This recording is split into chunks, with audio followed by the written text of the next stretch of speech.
নমস্কার বন্ধুরা, সিম্পল কুকিংয়ে আপনাদের সবাইকে স্বাগত। আজ আমি বানিয়ে দেখাবো খুব সহজ পদ্ধতিতে চিকেন পকোড়া।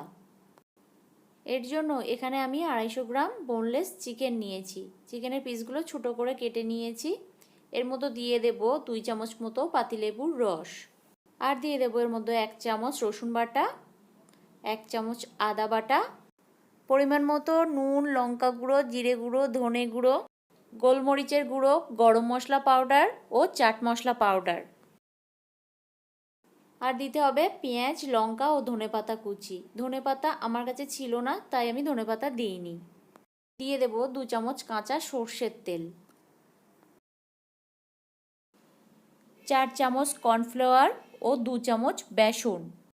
এবারে সব উপকরণগুলো ভালো করে মিক্সড করে নেব।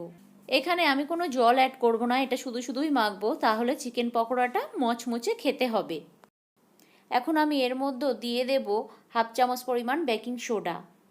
ভালো করে মাখিয়ে নিয়ে গরম তেলের মধ্যে একটা একটা করে চিকেন আমি ছেড়ে দেব।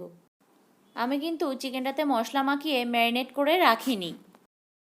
এইভাবে সাথে সাথে মেখে বানালেও পকোড়াটা খেতে সুন্দর ও মুচমুচে হয়, আর সময়ও বাঁচে। গ্যাস মিডিয়াম ফ্লেমে রেখে আমি প্রথমে ভাজবো, না হলে চিকেনটা ভিতরে কাঁচা থেকে যাবে। পকোড়াটা যখন ভাজা পুরোপুরিভাবে হয়ে যাবে, তখন নামানোর আগে 1 মিনিট গ্যাসের ফ্লেমটা হাই করে পকোড়াটাকে লাল লাল করে ভেজে নেব। পকোড়াটা লাল লাল করে আমি ভেজে নিয়েছি। এবারে আমি পরিবেশনের জন্য একটা প্লেটে তুলে নেব। সার্ভের জন্য রেডি মচমচে চিকেন পকোড়া। আপনাদের যদি এই রেসিপিটি ভালো লেগে থাকে, তাহলে অবশ্যই একটা লাইক ও কমেন্টের মাধ্যমে আমাকে জানাতে পারেন। ভিডিওটা দেখার জন্য সকলকেই অসংখ্য ধন্যবাদ।